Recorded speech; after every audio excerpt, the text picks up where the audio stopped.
Hello friends, स्वागत आहे तुमचं माझ्या चॅनलवरती. फ्रेंड्स, तुम्हाला जर व्हिडिओ आवडला तर व्हिडिओला लाईक करा, चॅनलला सबस्क्राईब करा आणि बेल आयकॉन दाबायला विसरू नका.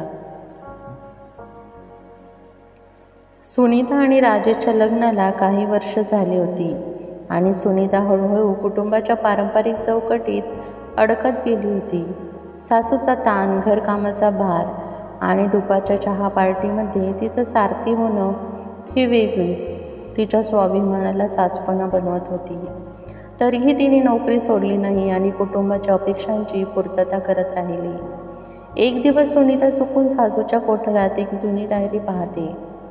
त्या डायरीमध्ये सासूने लिहिलेलं एक गुपित पाहून तिच्या अंगावर काटा येतो. सासूने तिच्या तरुणपणी एक प्रेम प्रकरण केलं होतं, ज्यामुळे तिचं लग्न राजेशच्या वडिलांशी झालं. सासूचं हे गुपित तिला समजताच तिने हळूच तिथून निघून जाते. तिच्या मनात प्रश्न उभा राहतो, हीच सासू जी स्वाभिमानाची शिकवण देताना तिचेच गुपित लपवते. सुनीता आणि राजेशमध्ये बोलणी चालू असतानाच तिला माहिती असतं की राजेश काहीतरी लपवत आहे. एक दिवस तिला आशा नावाची एक महिला भेटते, जी राजेशच्या ऑफिसमध्ये एक समवयस्क कामगार असते. आशाने सांगितलं, राजेश तुम्हाला उशिरा सांगायला घाबरला होता, पण त्याचं खरं प्रेम इथं आहे. सुनीता गोंधळलेली, हताश होते. राजेश आणि आशा यांची गुप्त भेट सुरू होती का? सुनीता ममताशी याबाबतीत चर्चा करते. ममता तिला सांगते, राजेशच्या प्रेमाचा शोध घेणं सोडून त्याचा आत्मविश्वास साकारायला घालू दे. त्याला आणि आशाला थोडं सोडून दे. असं काही सांग राजेश, ज्याच्यावर ताण होता आणि जो सासरच्या दबावाखाली आला होता. शेवटी सत्य बाहेर आणतो. तो सुनीता आणि तिच्यासमोर उभा राहतो आणि म्हणतो, सुनीता, आशा माझ्या आयुष्यातील एक महत्त्वाची व्यक्ती आहे, पण ती प्रेम नाही. ती एक अत्यंत महत्त्वाची मुलगी होती, जी मला प्रोत्साहन देत होती. राजेशने थोडक्यात सांगितलं की त्याचं हृदय आता एकमेकाला ओळखून शिकण्याच्या प्रक्रियेत आहे. आशा या दोघांमध्ये समजून घेत, पण राजेशला असे दोन वेगळे साधक शोधावे लागतील. स्वतःचा विश्वास. सुनीता त्या सत्याचा स्वीकार करते, पण तिचा मार्ग वेगळा असतो. तिने ठरवलं की तिच्या प्रत्येक निर्णयावर तिचा विश्वास असावा. तुमच्या गुपितांचं मी संगोपन करत असताना तुम्ही लहान विचार करीत होतात. तुमचं सत्य जर साधं नसेल तो त्याच विश्वास ठेवायला हवा.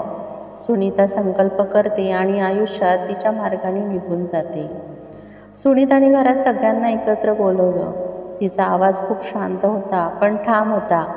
मी तुमच्या घरात सून म्हणून आले, पण इथे मला व्यक्ती म्हणून कधीही स्वीकारलं गेलं नाही. माझं शिक्षण, माझं मत, निर्णय हे सगळे नेहमी चुकीचं मानलं गेलं.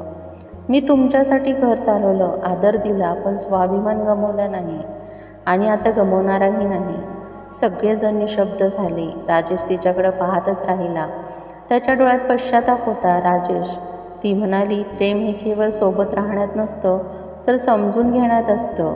तू मला समजून घेण्याऐवजी प्रश्नच उपस्थित केलेस. मी तुझ्याशी कधीही स्पर्धा केली नाही, फक्त समानता मागितली होती. सुनीताने तिच्या गोष्टी आवरल्या. ती घर सोडून जाते, रडत नाही, कोसळत नाही. ती शांत असते, पण तिच्या डोळ्यात ठामपणा असतो. काही महिन्यांनी ती एका सामाजिक संस्थेची समन्वयक म्हणून काम करताना दिसते. स्वाभिमान गमावलेल्या महिलांना आत्मनिर्भर बनवण्यासाठी राजेश तिच्या कार्यक्रमात एक दिवस प्रेक्षकातून तिला ऐकत असतो. ती मंचावर बोलते, स्वाभिमान म्हणजे अहंकार नव्हे, तो अस्तित्व आहे. आणि जोपर्यंत स्त्रिया स्वतःची ओळख स्वतः निर्माण करत नाही, तोपर्यंत कुठलीच घर होत नाही.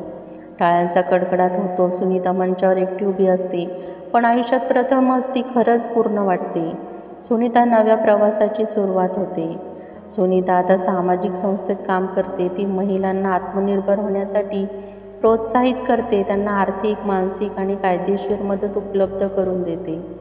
तिचं जीवन आता मतांनुसार चाललेलं असतं, पण एक दिवस तिच्या संस्थेमध्ये एक नवीन केस येते, जी तिच्या भूतकाळाशी जोडलेली असते. एका दुपारी संस्थेत एक तरुण मुलगी येते, रुचिता. तिच्या चेहऱ्यावर भीती आणि डोळ्यात खूप काही बोलणारी शांतता असते. माझा नवरा मला घरात मारतो, बोलण्यावर बंदी घालतो आणि माझ्या शिक्षणालाही विरोध करतो. ती म्हणते. सुनीता तिचं बोलणं शांतपणे ऐकते, पण जेव्हा ती तिच्या नवऱ्याचं नाव विचारते ती हादरते. राहुल देशमुख. हा राहुल म्हणजे राजेशचा लहान भाऊ. सुनीता मनात गोंधळलेली असते. ती राहुलला लहानपणापासून ओळखते. एक गोंडस सासरा मुलगा, पण आता तोही त्याच्या आईच्या पद्धतीनुसार वागत होता.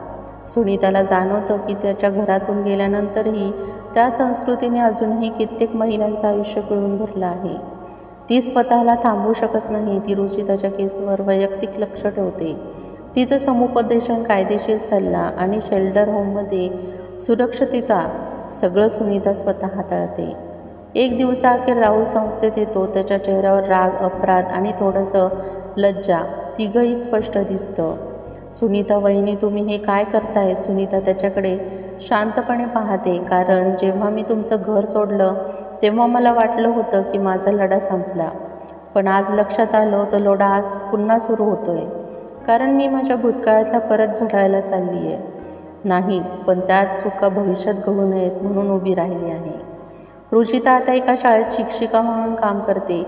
तिने तिचं शिक्षण पूर्ण केलं. राहुलही समुपदेशानंतर बदलायला सुरुवात करतो. सुनीता तिच्या संस्थेला अधिक बळकट करते. तिचं मिशन आता स्पष्ट असतं. केवळ स्वतःचा नव्हे तर इतर महिलांचाही स्वाभिमान उभा करणं. एक नवीन पोस्टर संस्थेच्या दरवाजावर लागलेलं असतं. स्वाभिमान जगण्याचा मूलभूत हक्क कोणत्याही नात्याच्या किमतीवर असतो.